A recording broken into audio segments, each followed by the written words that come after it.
भूतानि यान्ति भूतेत्याः।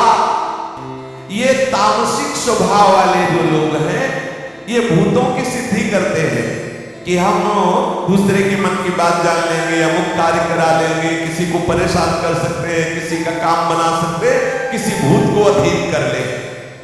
ये नियमों का धारण करते, कठोर कठोर व्रत करते। ऐसा खिलवाड़ थोड़ी किसी भूत को अधीन करना। बड़े बड़े नियमों को धारण करते हैं और गधे की पूंछ के बाद उसका धागा बना के, ऊंट के दांत की मणियां पिरो के इस स्मशान में जाकर मुर्दे पे बैठ के मंत्रों को सिद्ध करते, तब भूत उनके अधीन होता है। अच्छा, गधे की पूंछ के बाद और कोई करना नहीं हाँ, इससे कुछ नहीं होना और परेशानी हुई। बोले बाबा ने बता तो दिया, गधे की पूंछ के बाद का धागा और ऊंट के दांतों की मणियां पिरोकर रात्रि में स्मशान में जाकर मुर्दे पे बैठ के मंत्र का जपना, उससे प्रेत सिद्ध होता है। मांस मदिरा आदि अपवित्र चीजें भूतों के पूजन में आती है। अधिक से अधिक क्या होगा, छोटी मोटी जानकारियां भूत देते हैं, छोटी मोटी कामनाओं की सिद्धि होती। लोगों को तुम चमत्कार दिखा सकते हो, उनको तो पता है नहीं, और भूत सब काम कर रहा है, आपको लगेगा कि बहुत सिद्ध है। मरने के बाद उसे भूत बनना पड़ता है। जो भूत की उपासना करता है उसे मरने के बाद भूत बनना पड़ता है। इसलिए यहां कहा गया कि भूतों का पूजन करने वाले भूत को प्राप्त होते हैं, प्रेतों का पूजन करने वाले प्रेतों को प्राप्त होते हैं। और जो अनन्य भाव से किसी भी भावना से सही मेरा भजन करते हैं वो मेरे को प्राप्त होते हैं। किसी भी देवता मनुष्य पशु पक्षी में भगवत भावना करके आराधना करने से वो भगवान के चरणारविंद की भक्ति की तरफ बढ़ा देगा। जैसे गोस्वामी श्री तुलसीदास जी महाराज वाराणसी में गंगा पार सोच जाते थे, तो एक बबूल का पेड़ था, ऐसे ही सोच में बचे हुए थोड़े से पानी को ऐसे फेंक देते थे और उसमें रहता था प्रेत। कुछ दिनों के बाद वो प्रेत प्रकट हुआ और बोला मैं बहुत प्रसन्न हूं, आप हमसे कुछ काम करवा लो। तो गोस्वामी जी ने कहा हमको तो कोई काम है नहीं और हमने तुम्हारी आराधना तो की नहीं।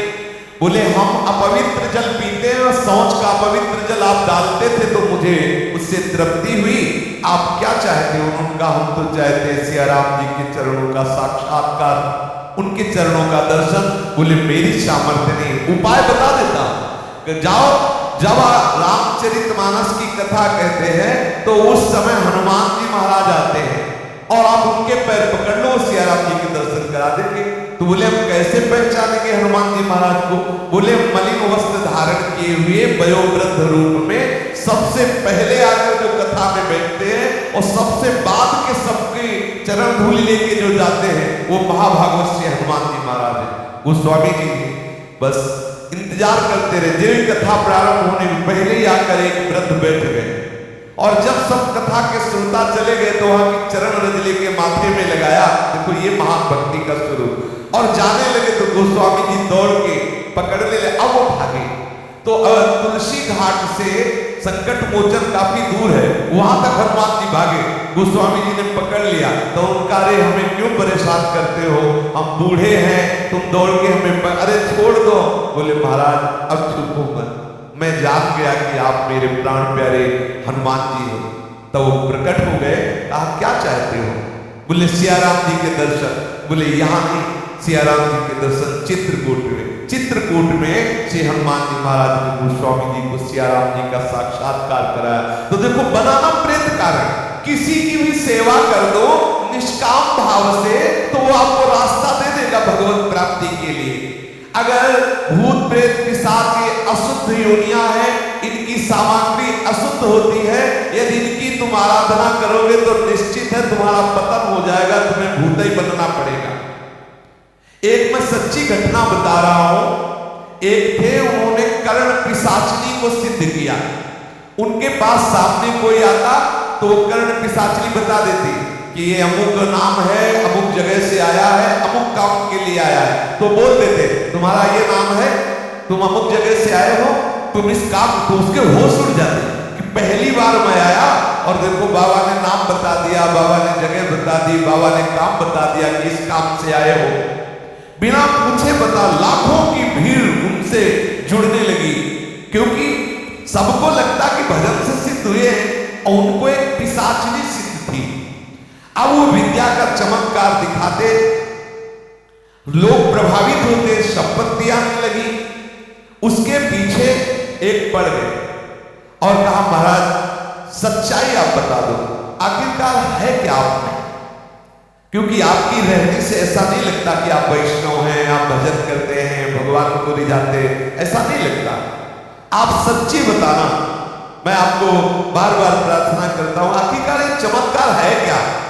तब उन्होंने कहा मुझे एक पिशाचिनी सिद्ध है और मैं कान में बिष्ठा लगाए रहता हूं, बिष्ठा टट्टी यहां, और उसी पे बैठ करके वो करण पिशाचिनी सब बताती है, गंदी चीज पे बैठ करके वो सब मेरे कान में बता देती है। उस विष्ठा के स्थान में वो करण पिशाचिनी आके बैठती है और वो हमें कान में सब बताती। कोई भी जब आता है मैं उसका परिचय जान जाता हूं, क्योंकि वो पिशाचिनी बता देती है। तब उन्होंने कहा तुमको भी पता है कि तुम कब मरोगे? वो प्रश्नकर्ता ने कहा तुमको पता है कब मरोगे और कैसे मरोगे? करण पिशाचिनी से ये भी तो पूछ लो। तो इस पर उसने कहा, तो उन्होंने बताया करण पिशाचिनी के कि तुम नर्मदा किनारे मरोगे। तब उनको लगा कि ठीक है, नर्मदा के तट पर या नर्मदा में मरना, तो गंगा ही है, नर्मदा जी भगवत स्वरूप है। अब जब उसके शरीर शांत होने का समय आया तो वो भागा, लेकिन नर्मदा के नहीं पहुंचने पाया। बीच में ही उस करण पिशाचिनी ने उसे मार दिया और कहा दुष्ट, जीवन भर तूने मेरा प्रयोग किया है, अब जीवन के बाद मैं तेरा प्रयोग करूंगी, अब तू मेरी आज्ञा में बने, पिशाच बन और मेरे साथ रहे। करण पिशाचिनी ने उसे नर्मदा के नहीं जाने दिया, मार दिया और वो पिशाच बना। तो इसीलिए भगवान कह रहे हैं भूतों को पूजने वाले भूतों को प्राप्त होते, इसलिए सावधान रहे। एकमात्र अनन्यश्चिन्तयन्तो मां ये जनाः परिभाषते तेषां नित्याभियुक्तानां योगक्षेमं वहाम्यहम्। शेष चर्चा आगे। श्री राधा वल्लभ